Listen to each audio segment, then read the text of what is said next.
Hello, I'm Herm Gailey here to make an intro to our demonstration of 3 ways to stop your horse.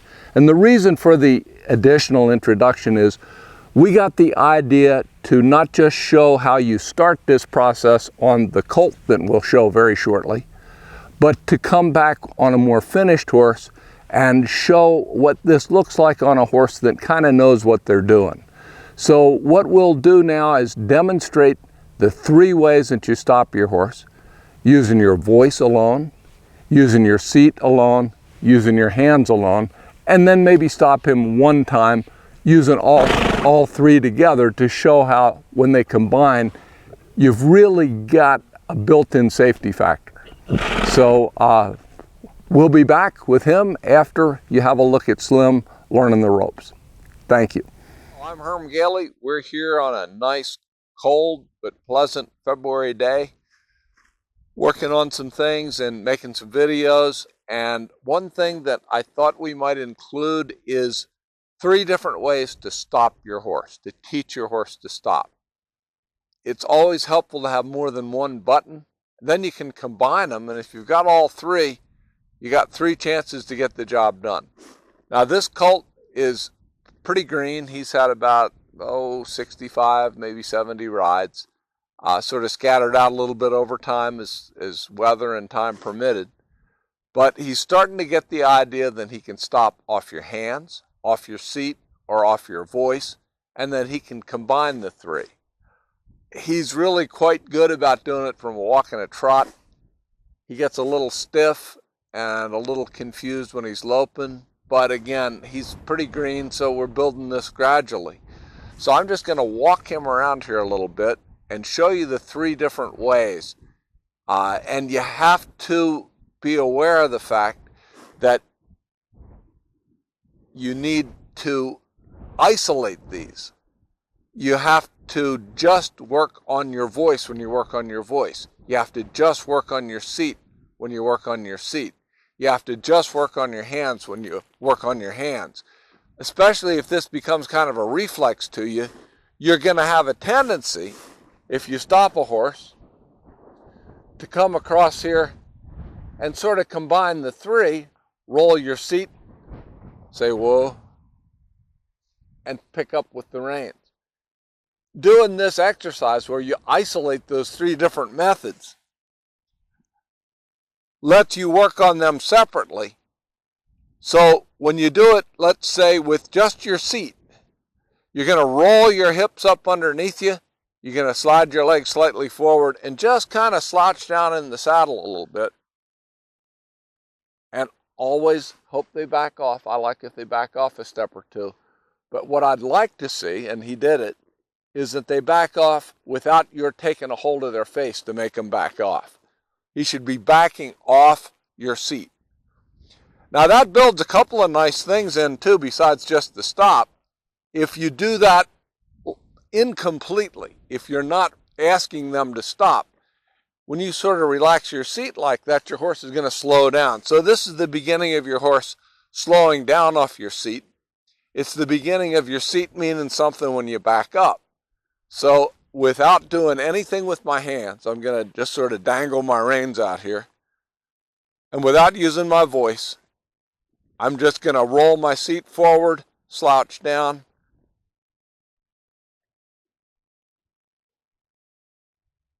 And maybe I can be a little more honest and make sure that it's clear I'm not using my reins. And that's the beginning of that. That's pretty good.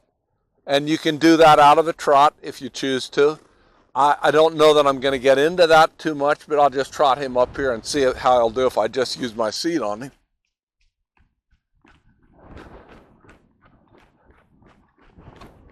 So I'm just trotting along on a slack rein.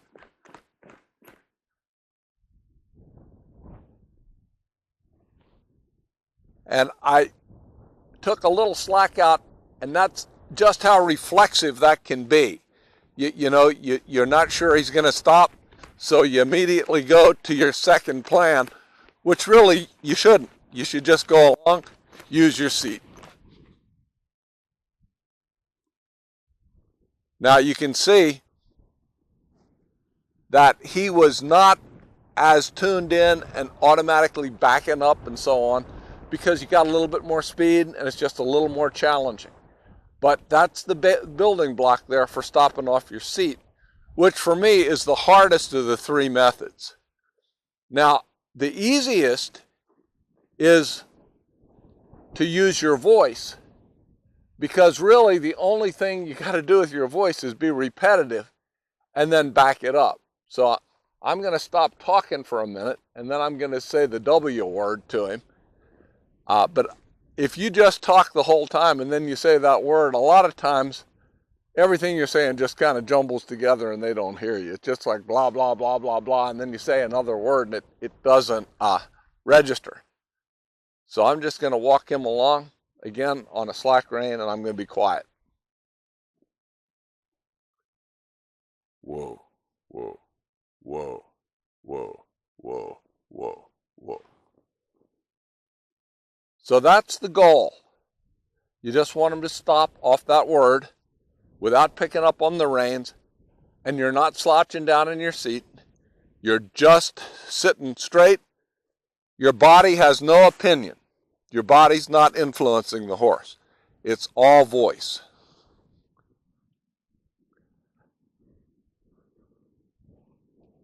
Whoa, whoa, whoa, whoa, whoa, whoa, whoa. And you'll notice he backs up off the word whoa. That is a real part of the process, is to get them to where whoa means back up. And though you would never do this, you could darn sure stop your car, I suspect, if you were driving down the interstate and jammed it into reverse. The nice thing about a horse is they can be thinking reverse and not strip their gears. So, you just dangle out all the rein he could ever want. Let him drop his nose if he wants. Whoa, whoa, whoa, whoa, whoa, whoa, whoa. And that's stopping off your voice. Then the third way, and this is probably the first one that I teach, actually. I've kind of done this in reverse order, is to stop off your hands. What I find works best is not to say I'm stopping, but to say I'm backing up with no delay in between. In other words, I'll pick up. Now, I'm not going to roll my seat. I'm not going to use my voice. I'm just going to pick up. Get him to back a few steps. When you're doing these maneuvers, especially when they're just learning, you don't want to go off the same direction you were just going, because you just asked them to stop, backed them up, and then you cancel it out. Well, why cancel it out? So turn at least a quarter of a turn, and they'll be less likely to think, well, they're just going to walk off. They'll pick up on the reins. Now he's a little sluggish. I'm going to make him make a little effort there.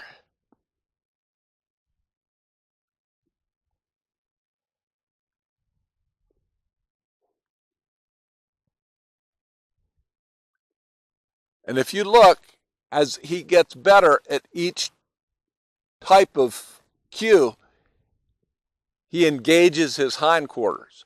So this is doing a couple things. It's not just building the stop.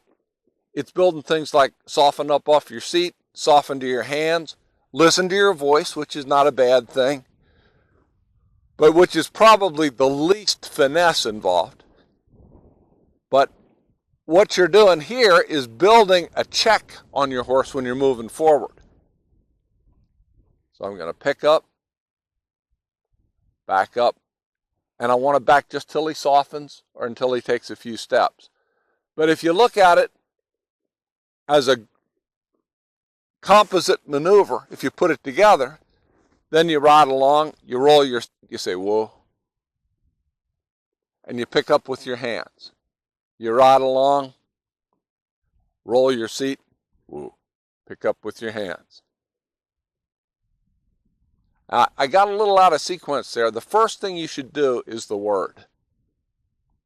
Whoa.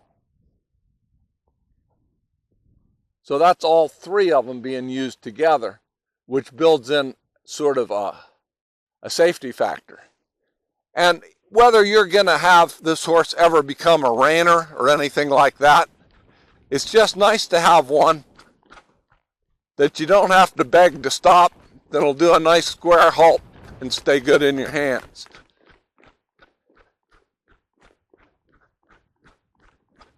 Now, this colt has, by nature, a lot of brace in him, so I'm going to soften up his face a little bit.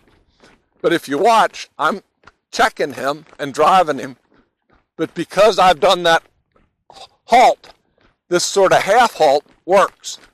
In other words, I've halted him with the reins, so now I can use that halt with my hands and cancel it out with my legs, and he starts to soften up and engage.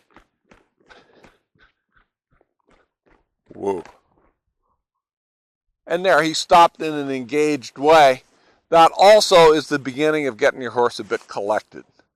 So those three simple things are real handy to work on. Say you've been riding your horse, he's a little out of air. Good time to work on it. It's not going to stress him. It's going to let him catch his air. And if he's a little bit out of steam, it's a good time because he's craving the stop.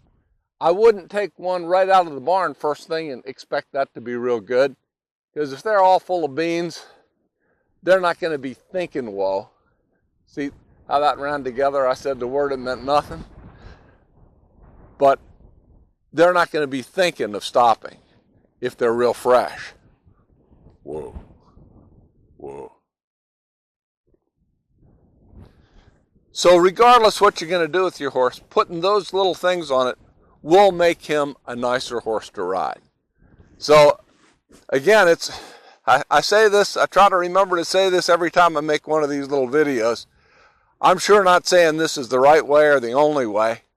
It's just what I do, and if it helps you with what you do, then that's a great thing. So we're going to go back to basics with this more advanced horse.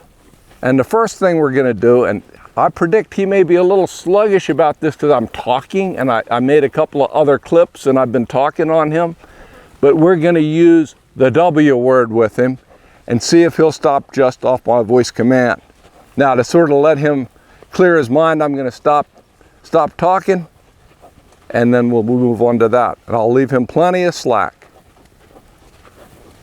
Whoa, whoa. Okay, if you notice, I didn't pick up on the reins at all, and maybe I can do that a little bit more artfully if I just sort of throw the reins down on his neck. So you're just walking along, maybe we can look at his hind feet. Whoa. So what you want is your horse to engage. And what he did there was like the world's smallest sliding stop. And that's off the word whoa. Now, the next thing that you want to be able to do is you want to be able to have the same result using just your seat, just rolling your seat up, as we explained in the beginning section of this segment. So I'm just going to roll up there. He stops and sucks back just a little bit, and that's what you want. You don't want to be using your voice, and you don't want to be using your hands. And if you want to back up, you should back up pretty much off your seat as well. And this is largely a matter of repetition. Over time, they learn that life is good if they just read your body and do what you ask them to do. So there you go with that. Now, the third way is just to show that your horse is educated enough in the bridle that you can pick up on the reins and have him engage the same way. Now, we'll bring him up through here and watch his hind feet again, and you'll see that he doesn't just stop and dive down on his front end, he uses his back end.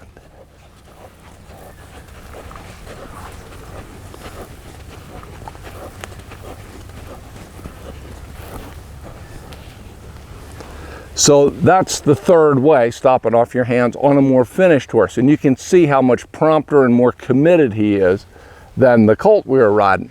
Now what I'm gonna do is I'm just gonna lope kind of up and down this same line we've been making here, and I'm gonna do the same thing at a lope. We're gonna skip over the trot just because we don't want this to take all afternoon.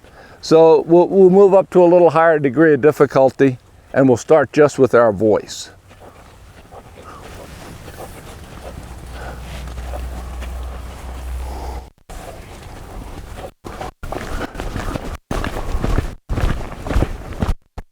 Ooh. So you can see that he was pretty committed there. And the only thing that I did, and this wasn't exactly a cheat, it was more survival based, I did sit a little deeper, because if you just said, I'm not going to put my seat into it at all, and stayed right upright, you might find yourself going through the windshield. So what I try to do is say the word first and then slink down in the saddle, instead of tipping my hand by engaging my seat first, as I might otherwise do. So I'll go up the other way, show you the same deal.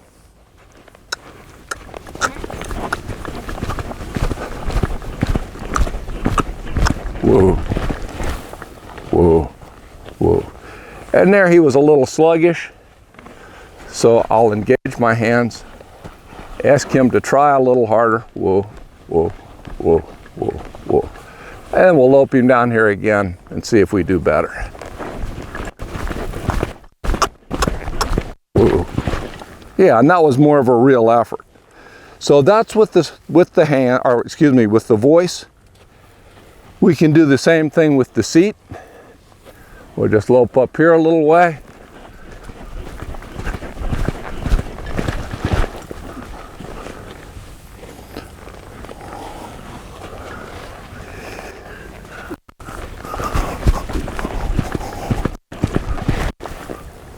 So that's, and you know, without thinking about it, I balanced him just a tiny bit with my hand there.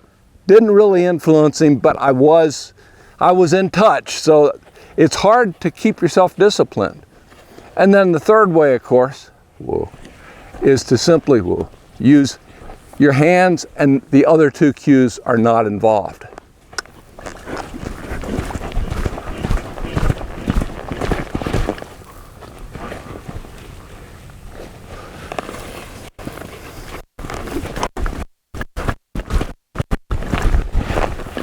See, he did what I call beat me to the ground there. He started to stop before I asked him to. So I'll push him up, and that was a whole lot better. So some of it was my timing, and some of it was him being a little defensive. So we just fixed that there. So those are the three ways on a more finished horse. Now, one thing, you might say, I don't have ground, I don't have my horse shod, I don't want them jumping into the ground and working that hard. So maybe what I can demonstrate now is you can moderate that. So if I'm just loping along and just want to come to a halt, I don't drive my seat underneath myself. I'll just relax. And he stops square, but he's not pushing. Same way as if you're loping around in a circle.